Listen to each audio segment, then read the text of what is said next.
Okay, apparently we had no sound for the first minute there. Sorry about that, guys. Okay, now you should be hearing me. Somebody in the chat let me know that we got the sound back. I apologize for that drop. Now, and I'm probably coming in a little hot there, so let me just dial that back a bit. Okay, so Fish and Golf attempted to say something and failed. We're going to be talking about student loans this morning. First, I want to tell you guys, thanks for watching this morning. It is 7:34. I'm going to have to cut this one a little short because I have a meeting that I have to get to. Kamdo chota. Cho subnida. Tutmu sang sanim. Komowayo. And for the rest of you, that means that we've got the sound back. Comms are good. Somebody's already complimenting my beard. It goes with the shirt. But thank you. I grew it myself. Anyway, so I'm going to cut it a little short this morning because I got to get out the door and get over to Decatur for the DeKalb Association of Realtors award ceremony this morning, where a bunch of rich real estate agents are going to brag to each other about how good my photography is. It's a fun event for me. I do love me a mimosa breakfast. So Danny says hit the mute. Danny, brother, everybody else is saying that I'm 5x5. I'm not sure what you're talking about unless you're telling me that there's audio running on a tab somewhere that I can't hear. And here's Steve says, it's funny to me how many of us got Twitter bans for telling the truth, yet the White House / Joe Biden pages spew proven lies repeatedly and still exist. That is a true thing. But anyway, let's dig into this. So I've got this article from Forbes. Biden unveils new student loan forgiveness plan for millions of borrowers. Now, this may seem like an issue that's been going on for a while, and you might ask yourself, why am I talking about it today? Well, because he's just unveiled a brand new bout of student loan forgiveness. Now, before I dig into just how fucked that is, how not just unethical, but downright illegal. And this isn't an opinion that I hold. This is the opinion of the court. And I'll get back to that in a minute. But let me say this about student loans, about student loan borrowers, right? I had a student loan that was forgiven because of my veteran status. And I'm here to tell you that as a grown-ass man in my 30s, who had dealt with some loans and stuff, just in the course of life, credit cards, whatever, I saw what happens. All right? This is part of the problem. The majority of the problem is that we have a public education system that is constantly pushing children to believe that if they do not graduate high school and then go to college and earn a 4 or 6 year degree, that they will never have a good job, that they will always be flipping burgers for minimum wage, and that nobody else will hire them. Okay, that is a lie that is told intentionally. And part of why that lie is told intentionally, there is a conspiracy ongoing. Now, this isn't the shadowy behind-the-scenes conspiracy like stealing an election, a shadowy cabal of cooperating entities. It is a larger, like I've talked about before with the 5th and 6th generation amorphous warfare, it's sentimental conspiratoriality. You have an entire category, which is the category of educators, who are, by a dramatic majority, uniform in their political positions. Those political positions are antithetical to the constitutionality of the country. They're antithetical to the civil liberties of the individual. They are antithetical to the flourishing prosperity of the American people. They are antithetical to the to the governance of a free people. They're antithetical to religion. They're antithetical to morality, and they are antithetical to the nuclear family and the primacy of the individual. And they bend their will entirely in one direction. By an overwhelming majority, public and private school teachers in the K through 12 range preach that you have to go to college if you ever want to be anything more than a fry cook. That is false. Many college graduates will never earn a living as good as an electrician who never went to college. He got a license. He may have gone to a trade school.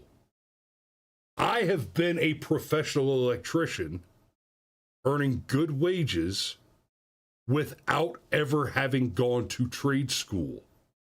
I learned on the job. Steve Rodemeyer was one of the guys that taught me a hell of a lot of what I know, right? Like, Steve, you, how many times did we sit in a Waffle House with a Sharpie and a napkin and argue about how to wire a three-way switch?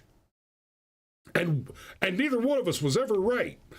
Because those stupid things, it's not that they're complicated, it's that they're magically antagonistic to correct operation. The little sons of bitches switch their own wires around. But okay. Bringing it back. Fuck three-way switches. I had to replace all the three-way switches in the house I'm living in right now after I moved in because somebody thought they could wire them and they were wrong.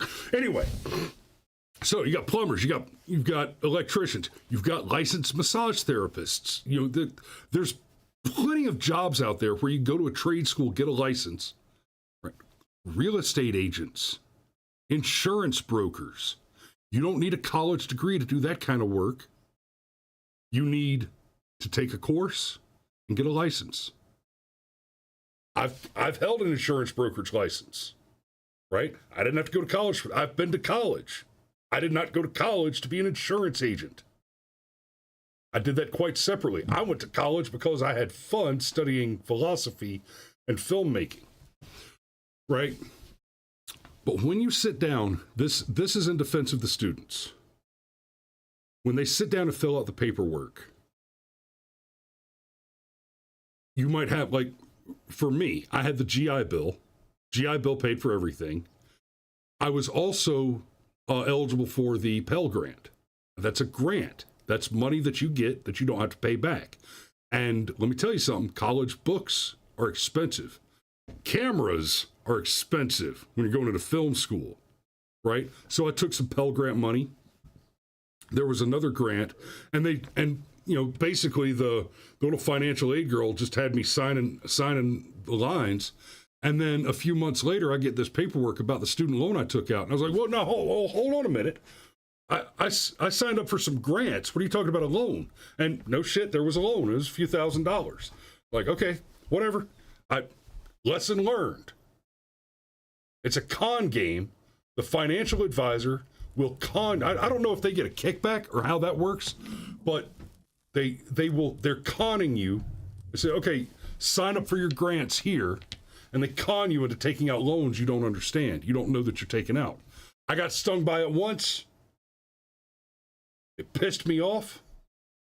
I moved on and I didn't borrow any more money because I realized, oh, they fucked me, and I'm not going to sit here and let them fuck me again. That's not happening again. So fixed. That's a problem. The college tuitions are outrageous because of federally backed student loans. They've driven up the price of college by taking the payment of it away from the payor. because nobody is ever as careful with with someone else's money as they are with their own. So when you're talking about the loans, these kids never see that money. It's the same thing we talked about the other day with taxes and why your income tax is taken through payroll deduction, because it doesn't hurt as bad when they steal your money out of your earnings rather than directly out of your pocket. They hide it from you. But pay close attention. More than half of your money is evaporating out of your pocket before you ever even start to pay off that student debt. You're getting screwed deep. Now, what Joe Biden is doing here is unethical because, I mean, in plain English, he's buying votes. Recent surveys have showed that the 29 to 18 demographic is starting to bleed Democrat support. They're losing support among 18 to 29-year-olds at a gigantic rate. Basically, Gen Z is switching to Trump.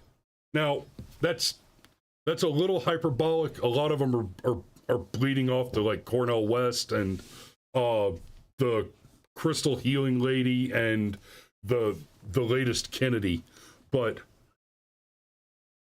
there are quite a few of those that are also going for Donald Trump, and a lot of it has to do with the absolute shit show that the Biden economy has become. So Biden is desperate to buy votes from college students. Democrats tend to do well with young, college-educated, especially white women who have not yet held a job.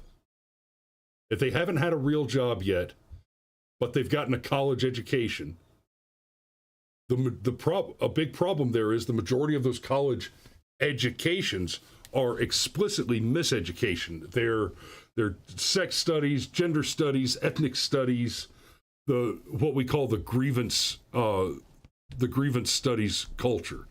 A lot of humanities degrees. Now, hey, I got some humanities degrees: philosophy, filmmaking, crypto lexicography, Korean. Those are technically liberal arts degrees, but they're very specific, industry focused, with the exception, obviously, of the general philosophy degree. But the Cardinal Zaffin says the Gen Z seems to support some very extreme ideologies these days. It's not actually. That's not the case, Cardinal. It's college-educated millennial, especially millennial white women, are the broadest stroke of supporting the extreme ideologies. That's late-term abortion, genital mutilation, gender confusion, and of course Hamas. So that's a big chunk of what's going on there. And we've got the president just straight up buying votes. That's what makes it unethical. What makes it illegal is the Supreme Court explicitly said no. In a 6-3 decision, the Supreme Court said you do not have the authority to do this, to just pay off these debts. You can't do that. And Biden said the Supreme Court blocked us, but that didn't stop us. This isn't the only case of him doing that. It also happened in 2021, I think, toward the end of 2021. There was the eviction moratorium that came down through the CDC. The Supreme Court said, well, hold on a minute.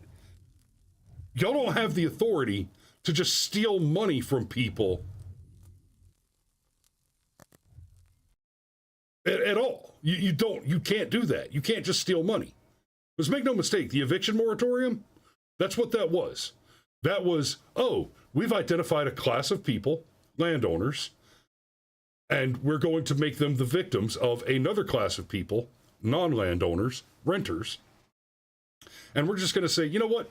You guys have money, which is not true, and these guys don't. So we're going to take your money and give it to these guys. And make no mistake, when all that went down, the landowners in those cases, the majority of landlords own their primary residence and between 2 and 4 rental properties. If half of those, in many cases, half of the rental properties stop paying the rent, that's it. That landlord is bankrupted and loses all 5 properties. That happened a lot. The Supreme Court stepped in and said, no, you can't do this. This is psychotic. This is illegal. And Biden said, yeah, we don't care. Fuck you. We're just going to do it anyway. We don't care. And that is the crux of the problem in the United States today in a very broad sense, right? January 6th protesters, many of them are still sitting in jail without trial. But we saw the whole swath of BLM riots literally setting not just federal properties, but police officers on fire because they do not believe that the law applies to them. And what makes that especially dangerous is the evidence to hand with these Soros-backed prosecutors that are just letting them go, right? You had the 2 lawyers in New York who threw a Molotov cocktail into a police car together. They were not even disbarred. They're free now.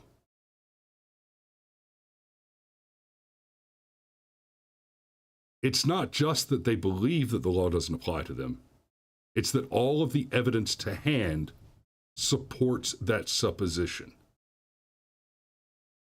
In fact and in practice, the law does not apply to them.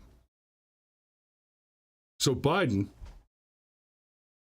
I am going to be asked to believe by the mainstream media and even my Republican elected representatives come this November that if Biden wins the election, he did it without tampering with the election. I'm going to be asked to believe that. And like me, I hope many of you refuse to believe that.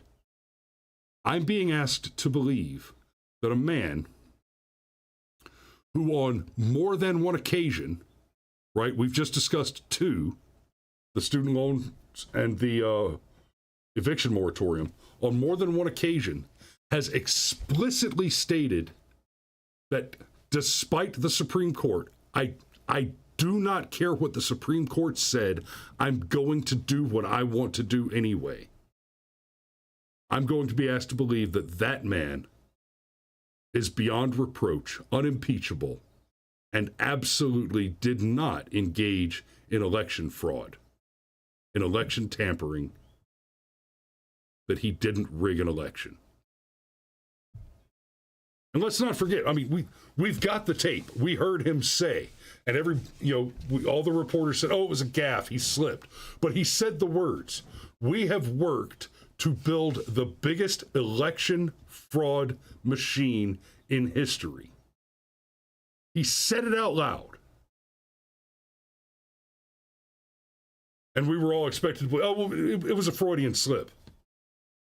Yeah, a Freudian slip? Okay. When you meant to say, pass the salt, and the thing that comes out is, I want a divorce,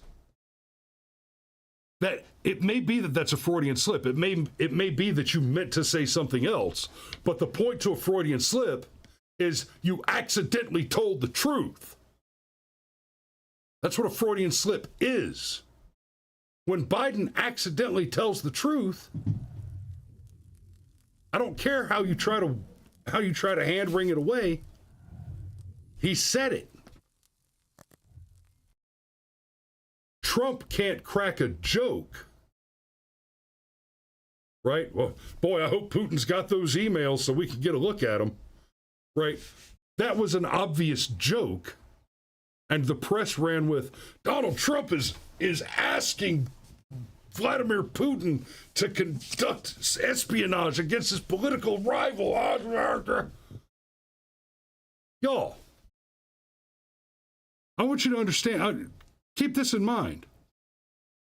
E. Jean Carroll cited the plot of a Law and Order Special Victim Unit episode, right down to using the same store to tell the story, cited the plot of a television show as her rape allegation against Donald Trump, which happened more than 30 years ago, according to her testimony. But in a year she cannot remember, in a month, she can't even remember if it was summer, winter, or fall. She's got there's no details, no corroborating evidence, no corroborating witness account. There is no corroboration whatsoever. And all of that sounds super shady before you take into account there was a statute of limitations on her claim, which was explicitly repealed for a brief period so that she could make the claim. Right? She wasn't legally able to make the claim in New York when she did, but that New York said, hey, you've got 1 year that you can make a claim, and we'll just pretend like there's no statute of limitations on the... Oh, really? That's super convenient. And I'm being asked to believe that this is anything other than explicit election interference. He's stealing your money at gunpoint without your consent, and he's using that money to buy an election from one of the most popular incumbents that has ever held office. Right? By the votes, Donald Trump is the most popular incumbent to ever hold the office. Right? Joe Biden didn't just win the election in 2020. He won it with more votes than any other president has ever won before, by such a margin that his opponent earned more votes than any other president before. It's Merc U says Canada is down just as bad as America. That I would argue, I would actually say that's not true. Looking at some of the stuff that's going on with your free speech situation and the seizure of individual bank accounts in relation to things like the trucker protest, et cetera, I would say that Canada is in much worse shape than we are right now.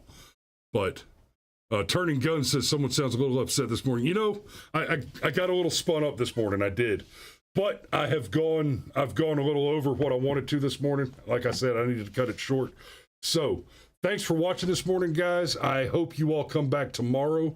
And hey, I want y'all to try and manage maximum participation this upcoming Friday. On Friday, I've got at least Cameron. I'm going to try to get Mario on, get the triptych going for Firearms Friday. Turning Gun says reality isn't supposed to strike before the second cup of coffee. Oh, Turning, I'm a combat veteran. I've been up for the last 4 hours. This is my second pot.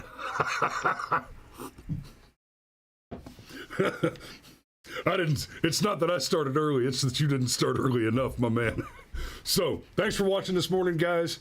We love you, and we will see you tomorrow.